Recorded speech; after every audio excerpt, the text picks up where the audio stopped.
Yes দর্শক, শ্রীলঙ্কার বিপক্ষে টেস্টের প্রথম দিনে শান্ত মুশফিকের ব্যাটিং তাণ্ডবে বাংলাদেশের বিশাল রানের পাহাড়। দিনের শুরুতে হোঁচট খেলেও শেষটা অসাধারণ হলো বাংলাদেশ দলের জন্য। গল টেস্টে প্রথম দিনের খেলা শেষে 90 ওভারে 3 উইকেট হারিয়ে 292 রান তুলেছে বাংলাদেশ। শেষ বিকেলে সেঞ্চুরি হাঁকিয়ে টিকে আছেন নাজমুল হোসেন শান্ত এবং মুশফিকুর রহিম। সেঞ্চুরির পর শান্তর উল্লাস ছিল দেখার মতো। দর্শক, দিনের শুরুতে মাত্র 45 রানের মধ্যে 3 উইকেট হারিয়ে ফেলেছিল বাংলাদেশ। সেখান থেকে দলের হাল ধরেন মুশফিকুর রহিম এবং নাজমুল হোসেন শান্ত। দুজনের জুটিতে ভর করে ঘুরে দাঁড়ায় বাংলাদেশ। 3 উইকেটে 182 রান নিয়ে চা বিরতিতে গিয়েছিল টাইগাররা। 50 তুলে নিয়েছিল শান্ত এবং মুশফিক দুজনেই।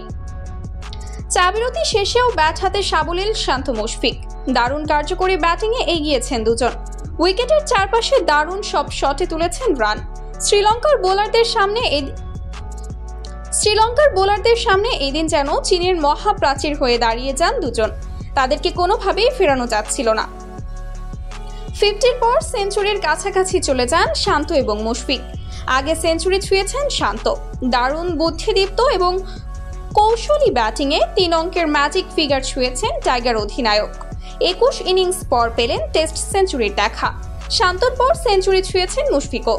তিনি অবশ্য কিছুটা সময় নিয়েছেন। অযথা তাড়াহুড়া না করে ধীরে সুস্থে এগিয়েছেন মুশফিক। একটু একটু করে চলে গেছেন সেঞ্চুরির কাছে। শেষমেশ ছুঁয়েছেন সেঞ্চুরি। শান্ত সেঞ্চুরির পর কিছুটা চালিয়ে খেলেছেন। দুজন মিলে ধীরে সুস্থে পার করে দিয়েছেন দিনের বাকি সময়টা। আর কোনো বিপদ হয়নি। হেসে খেলে আলোয় রাঙা দিন শেষ করেছে বাংলাদেশ। 90 ওভারে 3 উইকেট হারিয়ে 292 রান তুলে প্রথম দিনের খেলা শেষ করেছে টাইগাররা। 207 বলে 136 রানের ইনিংস খেলে অপরাজিত আছেন শান্ত। মুশফিক টিকে আছেন 186 বলে 105 রান করে।